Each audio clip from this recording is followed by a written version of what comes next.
ख्वाजा साहब, ऐसी सूरत हाल में बाज़ एनालिस्ट का ख्याल ये है कि इंडिया इसी वक्त भी वो घटिया हरकत कर सकता है कि हमारे बॉर्डर्स की ईजी कर सकता है। क्या आप ऐसी चीज़ एंटिसिपेट कर रहे हैं? नहीं, बिल्कुल इसको आप रूल आउट नहीं कर सकते, बिल्कुल इसकी ये पॉसिबिलिटी है।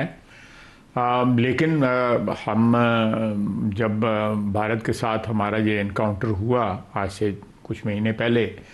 बुनियान महसूस जो हुआ है, तो हम अफ़गानिस्तान के बॉर्डर से तो वहाँ पे फ़ौज लेके नहीं गए हुए थे। वहाँ पे ऑलरेडी जो हमारी डिफेंसेस थी वो भी थी, और बाकी जो एयरफोर्स या नेवी या जो रिज़र्व जो है सारे के सारे वो उनके लिए हमने दोनों के लिए अलग इंतज़ाम किए हुए हैं अल्लाह के फजल से। अगर ये बॉर्डर जो है एक आप कह सकते हैं लो इंटेंसिटी एक्टिविटी जो है, वॉर की सूरत हाल जो है वो तो कई सालों से इधर से चल रही है।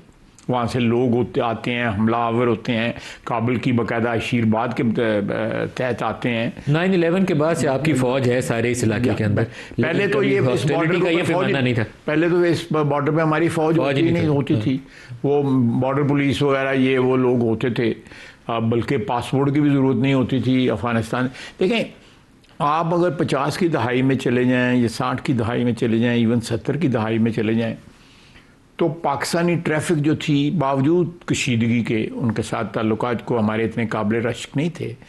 लेकिन एक सिविलिटी थी हमारे ताल्लुकात में जो है। लोग वहाँ पे जाते थे, बिजनेसेस भी करते थे, वहाँ से भी लोग आते थे, इलाज के लिए आते थे, पढ़ने के लिए आते थे। So we could say we had a comfortable relationship with them, not a we were not in love with them and they were not in love with us, तो अब जो सिचुएशन जो अब तो हॉस्टिलिटी की सिचुएशन है, despite the fact कि आज भी 40-50 लाख जो है अफगान हमारी सरजमीन पे बैठा हुआ। 40-50 लाख अभी भी है? बिल्कुल है। तो आपकी पॉलिसी क्या, आप वापस भेजने की बात करते हैं, लेकिन 50 लाख अभी भी बैठे हैं, वापस भेज रहे हैं, हम भेज रहे हैं उनको, सबको वापस भेजेंगे। देखें उसमें जो यूनाइटेड नेशंस के जो रिफ्यूजीज जिनको स्टेटस मिला हुआ है, हो सकता है उनको ना, टेक्निकल बात है, मुझे उसका इल्म नहीं है, लेकिन अबाउट 4 मिलियन जो है, लिटिल लेस और लिटिल मोर जो है यहाँ पे वो बैठे हुए हैं। इलीगल है वो, मोस्ट ऑफ देम। बाज़ लोगों ने पासपोर्ट जो है एक्वायर कर लिए हुए हैं, बड़े बड़े लोग हैं, बड़े बड़े नाम हैं जिन्होंने पास।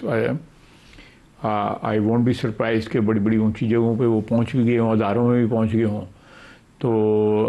कोई इसके ऊपर कोई एफर्ट हो रही है? अगर अदारों के अंदर है, उन पे CNIC हमारे उनके पास है या पासपोर्ट CNIC उन्होंने ओवर लास्ट 30-40 ईयर्स, आप बाज़ लोग ऐसे हैं यहाँ पे, तो उनको छानेंगे कैसे सर? उनकी अगर इंक्वायरी की जाए कि उन्होंने कब CNIC लिया, कब उन्होंने पासपोर्ट बनाए, कब उन्होंने यहाँ पे बिजनेस बनाए, तो आपको 70 की या 70 नहीं छोड़ें, 80 की दहाई के पीछे उनका बिल्कुल ब्लैकआउट नज़र आएगा। 25 करोड़ लोग हैं हम, तो उसमें से ये 30-40 लाख लोग छानेंगे कैसे? छाने जा सकते हैं, ये एक अभी तो पहचान वगैरह उनकी है लोगों को, हमारे जैसे कोई एफर्ट हो रही है इसके ऊपर? नहीं, हम भेज रहे हैं, बंदे जो हैं डिपोर्ट हो रहे हैं यहाँ से,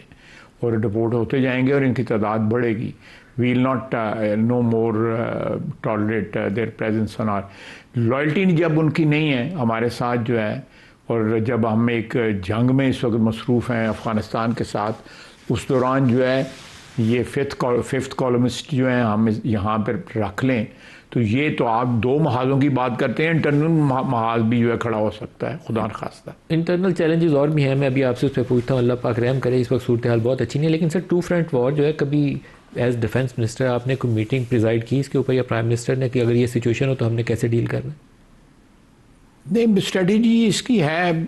पब्लिकली तो इस वक्त नहीं उसको हम डिस्कस करते, लेकिन we are prepared for any eventuality in this regard, we are prepared for that, there is absolutely no doubt about it, किसी को भी नहीं होना चाहिए। सर जो KP वाली सूरत हाल है, अभी आपने दाखिली सूरत हाल का जिक्र किया, तो बलूचिस्तान के अंदर भी एक BLA वाला फिनोमेना है, KP के अंदर आपकी TTP है, सूबाई हुकूमत भी जो तब्दीली आई है, नए वज़ीर आला वो आपके ऑपरेशंस के बहुत हक में नहीं है, अफगान स्ट्रेटजी भी वो चाहते हैं आप रीथिंक करें, गो थ्रू करें, दोबारा उसके साथ डिस्कस करें, तो आपका उसके ऊपर रद्द-ए-अमल क्या है? देखिए, मैं कोई रद्द-ए-अमल वही दूंगा कि आर्मी पब्लिक स्कूल के सानिया के बाद जो है ना, वो सारी एक यूनिटी जो है पॉलिटिकल जो बरादरी थी उस वक़्त उसमें हुई और एक्शन हुआ, और ख़ासी देर जो है दहशत गर्दी में जो है एक लल सा आया, एक इंटेंसिटी उसकी कम हुई।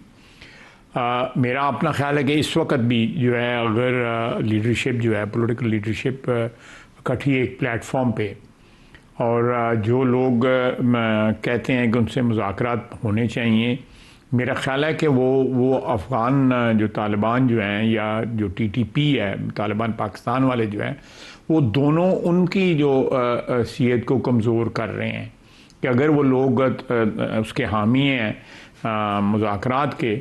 तो जो उनके मुज़ाकरात का जो उनका नारा है पीटीआई का आपने अभी बात की है, तो मेरा ख्याल है वो स्टैंड जो ठीक है उनका एक नज़रिया है, मैं उस पर बात नहीं करूँगा इस वक्त, लेकिन उनका ये क्लेम कि इनसे पहले बात कर लें उसके बाद जो है बात कर लें, कल उन्होंने कहा भी है प्रेस टॉक के अंदर जो है इस किस्म की कि इसका ये सीक्वेंस रख लें कि पहले मुज़ाकरात कर लें और नौ मुंतखब जो उनके वज़ीर आला हैं वो तो पब्लिकली स्टेटमेंट दे चुके हैं इसके ऊपर, इसके ऊपर दिए उन्होंने स्टेटमेंट। तो आपकी कोई स्ट्रेटजी है कि उनको इंगेज पीटीआई को कर लें पहले कि एटलीस्ट जो हमारी पॉलिटिकल फोर्सेज हैं मुझे इसका इल्म तो नहीं, फर्स्ट हैंड इल्म नहीं है क्योंकि ये पोलिटिकल मैटर है, मैं उसमें डायरेक्टली इन्वॉल्व नहीं हूँ,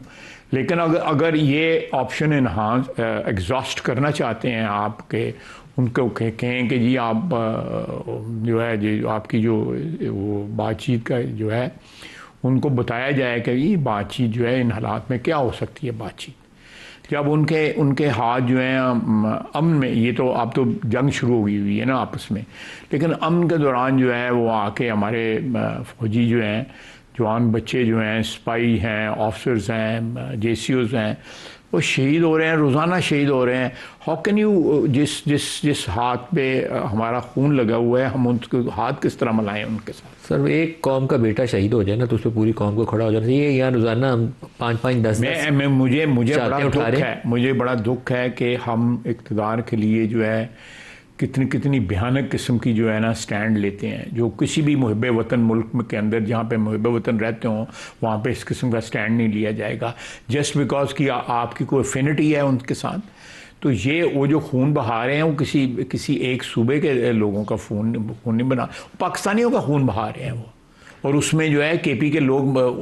वो शामिल हैं शहीदों में, हमारे केपी के सर फहरिस्त हैं,